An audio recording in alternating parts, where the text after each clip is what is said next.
बुआ जी, अगर बात कुछ और होती तो बात को बढ़ाना भी अच्छा लगता। ऐसे में आप घर पर आ गई हो, आपके बच्चे भी हैं 2, उनको तो देखती। वो भी बस आप फैशन की वजह से अपना घर छोड़ कर आई हो। ये कोई बात नहीं होती बुआ जी। सीख ले इससे कुछ। क्यों भाई, कहती क्यों ना? अब मैं क्या कहूँ, बहू कह तो रही है बतेरी। बुआ जी, आप अपनी उम्र देखो, आपके 2 बच्चे बराबर के हो रहे हैं। मैं जिस दिन से इस घर पे आई हूँ ना, मुझे सिर्फ भाषण ही भाषण सुनने को मिल रहा है। मैं किसी गैर के घर पे नहीं आई हूँ, मैं अपने भाई के घर पे आई हूँ। बुआ जी, जैसे तुम्हारी शक्ल वैसी तो तुम बात भी नहीं कर रही। जबान संभाल के बोल। तू जानती है किससे बात कर रही है? ये आपको जानती है, तभी तो आपको बुआ जी कह के बोल रही है। आपसे कोई बदतमीजी से तो बात की नहीं है और न ही आपको गाली दी। इज्जत से तो बात कर रही है वो आपसे। चुप खड़ी रह, मैं जानती हूँ कितने पानी में है तू। मैं जितने पानी में हूँ सब जानते हैं मुझे।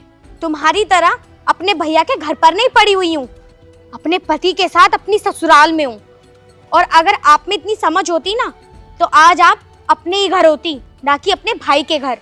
लता, अब भी समझ ले, कुछ टाइम है। वे 2 बच्चे तेरा इंतजार कर रहे होंगे। बच्चे अपनी माँ के बिना रह ना सकते।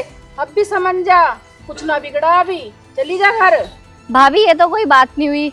छोटे से लेकर बड़े तक सब मुझे ही बोलने लगे। मेरी कुछ मजबूरी सुनी आपने? बुआ जी, मजबूरी उस इंसान की होती है जिसे कोई दिक्कत परेशानी हो। आपका फैशन देख के तो नहीं लग रहा कि आपको कोई परेशानी हो।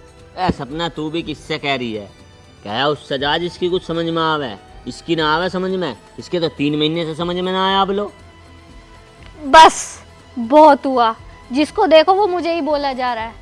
किसी ने मेरी भी पूछी मुझे क्या चाहिए, मेरी क्या प्रॉब्लम है। मुझे कभी समझने की कोशिश की भैया?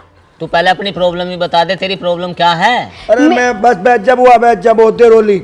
मैं बताऊंगा तेरी प्रॉब्लम क्या है। बैठ तो जस में बैठ जा। इसकी प्रॉब्लम यहाँ है, चश्मे लगा के गलियों में घूमे, छोटे छोटे कपड़े पहन के सड़कों पे घूमे, खुले बाल करके यहाँ जाओ वहाँ जाओ, घर के काम ना करो। वे लवी सर पुन्नू बेचारे मम्मी मम्मी करते फिरू जा। उन्होंने सुनी तो ना लो उनकी। अरे कौन ऐसी माँ है, कौन ऐसा बाप है जो अपने बालकों की ना सुनता हो? एक तू अनोखी हुई जिन्हें 2 बालक पैदा कर दिए और सड़कों पर धक्का दे दिए। नो घूमो फिरो, जो जिमा वो करो। बता, हमारी बालक है आज लो बेचारी, हमने की तू तक नहीं सुनी। तू भी बूझ के देख ले, बूझ ले, पर बूझ जाएगी कहाँ? बूझने का तो मुँह ही नहीं है। हमारा तो तेरे से निवेदन है बीर बुआ, अगर अपने बालकों में रहेगी सब कुछ ठीक रहेगा। अगर अपने बालकों में नहीं रहने की तो सब कुछ बिगड़ जाएगा। कि हमारे फूफा पे बीतती होगी उस पर बेचारे पे। इसे ना किसी की कोई परवाह। अब मुझे समझ में आ गई, इसे चाहिए आज़ादी। बस खुलम घुवा दो, बढ़िया खुआ दो, बढ़िया नहा दो। बालक कहीं जाओ, पढ़ो मत पढ़ो, स्कूल में जाओ मत जाओ, इसको कोई टेंशन नहीं है। मैंने तेरे तक एक बार कह लिया, अब मुंह उसके लगाकर जिसके मुंह में बात आती हो। तेरी समझ में ही आती? मैंने क्या कुछ कह दिया? मैं तो बात समझाई तो रही थी बुआ जी को। आ जाएगी इसकी समझ में? ना आवे, बता। बिल्कुल भी ना आवे। अरे सुन ना मेरी सुन बात, कान खोल के। यहाँ ज्यादा दिन ना टिक पावे तो इस तरीके से हम काम वालों को क्या जवाब देंगे? मार दौरा रोज बुलाने आवे, रोज में हर से काम में कहना लोग बात थारी छोरी क्यों पड़ी है, थारी छोरी क्यों पड़ी है।